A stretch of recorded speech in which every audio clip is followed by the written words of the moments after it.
果然。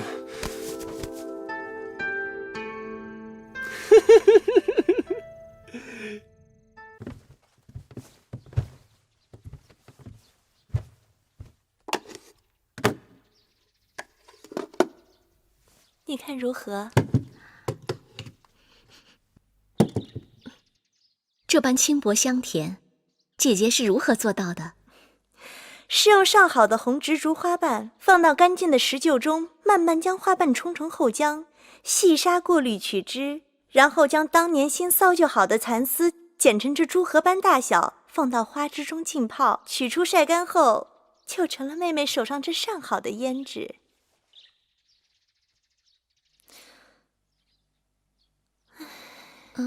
怎么了？这胭脂再好，和妹妹的人面桃花相比，也黯然失色。看来妹妹的确用不着这些东西。姐姐竟会说笑。这么好的胭脂，姐姐要不想给，妹妹可要自己拿来用了。你看美人是不是真的有点儿？你看怎么了？你仔细看。哎呦，还真是啊！哎，你看，大胆，竟然敢在美人这放肆！南后美人恕罪。姐姐，下人们常有粗疏失礼的时候，不必和他们一般见识。若是在我那也罢，可偏偏在妹妹这儿。若不管教，岂不让外人说我放纵手下？莲儿，是，给我掌嘴！哎，姐姐且慢，何不听听他们如何为自己辩解？如果无道理，再打也不迟。既然美人给你们求情，我就给你们次机会。说，到底在嘀咕什么？这，婢子不敢乱说。说吧，说实话，我可以求南后不罚你们。后宫有传言，都说美人闭月羞花，千娇百媚，这是实情啊。可是，就是有一处不好。何处不好？妹妹，别听他们嚼舌头。这宫里人向来善于嫉妒挑拨。可是姐姐，妹妹还是想知道何处不好。美人的鼻子。住嘴！美人的鼻子，可是你们这些贱人可说的。给我狠狠打，好让他们知道做婢子的本分。给我接着打，打完了嘴，再罚跪2个时辰10板。大哥饶命！大哥饶命！我再也不敢乱说了。算了，算了，姐姐，让他们下去吧。妹妹，你心肠太软了。妹妹答应过他们，若他们说实话的话，就不该罚他们。还不谢恩？谢美人宽宏大量。依着姐姐的脾气，非割了他们舌头不可。妹妹，这宫里人就好无事生非。前段日子有人嚼舌头，说赵姬虽然美貌，但声音难听。想当年，这赵姬也是大王的新家人，可生了孩子后嗓子变哑了，大王也变得对她若即若离的。他不知道从哪听到这消息，心里慌得很，日日找御医下方子治嗓子。哼，说是治嗓子，其实还不是想挽回大王的心思。妹妹身体受之于父母，相貌从小未受过任何人指摘。妹妹在家是父母的掌上明珠，在外又是王孙贵女，别人巴结你还来不及呢，哪能说你一点不好？如今到了大王的储宫，美女如林，谁也不比谁弱。除了像姐姐这样真心想结交你，处处袒护你的，哪有闭口藏舌的道理？你呀，别理他们便是。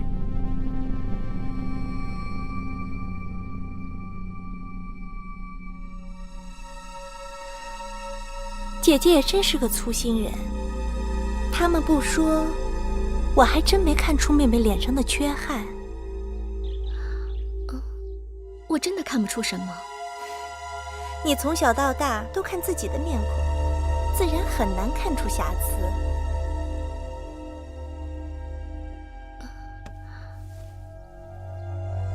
莲儿，你来看看。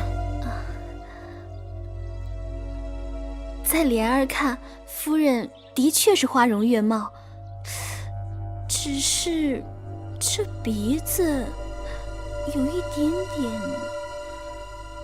好像是有一点点，有一点点什么？一点点歪。歪。难怪大王昨日跟我在一起，提起妹妹的容貌，你都不知道大王有多喜欢你。大王先是说你肌肤胜雪，秀色可餐，可后来大王又说，端详你久了，总觉得有那么一点点缺憾。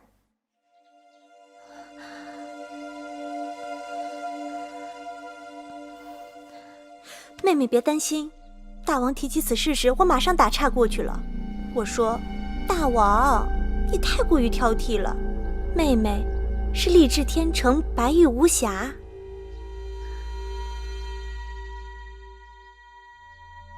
可是大王日日都来章华台，他总有一日会看出破绽的。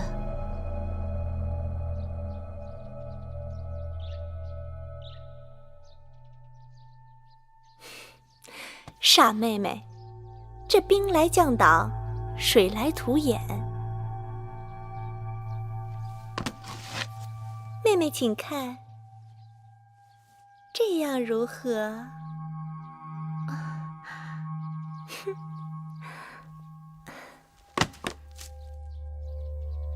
这样呢？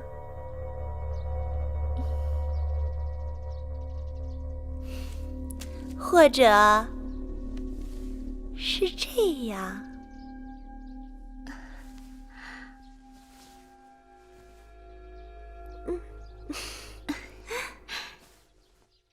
谢谢姐姐悉心指教，是妹妹聪慧。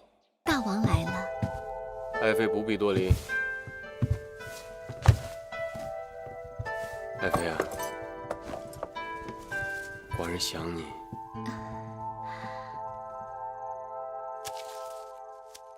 爱妃，你可知道，这是寡人有生以来第一次摘花给一个女子。谢谢大王。嘘，爱妃啊，今日屋里的灯光为何如此昏暗呢？今晚月光好，如果屋里太明亮了，反而辜负了月亮的皎洁，对吗，大王？爱妃果然，爱妃为何手持羽扇呢？因为臣妾喜欢妙目传情这4个字。好一个妙目传情！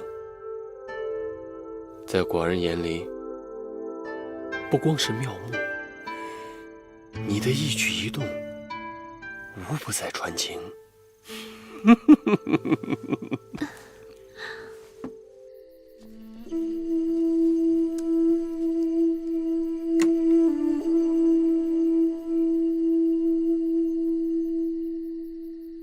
子期，夫子，你久等了。为师刚刚完成新政12册，几日后便可呈给大王。这新法主要以君爵平陆、任贤能、赏战功、削冗官、拓荒地等12条法令。楚国的疆域大于秦国，根基深于秦国，人才多于秦国。若能实行新政，必将称霸诸侯。大王倚重夫子，若是这新政12册得以推行，千秋万世将熏记夫子的功业。新政推行，虽大利楚国，但必然会招致朝臣勋贵们的怨恨。老夫但求不像五子商君那样死无全尸即可。眼下秦国崛起太快，我怕他们不会给楚国太多的时间呐。夫子不必过虑，我国使臣将齐聚郢都，定联盟合约。楚国又是合纵长，有这6国联盟在，即便秦国崛起的再快，他也不可能一口气并吞6国。说得对。哎，这么晚了，你找我何事啊？夫子，我有事相求。你说。岳公主因为得罪了威后，被杖责关押起来了，至今下落不明。恳求夫子帮助疏解，解救岳公主。唉，岳公主是个身世可怜的女子啊。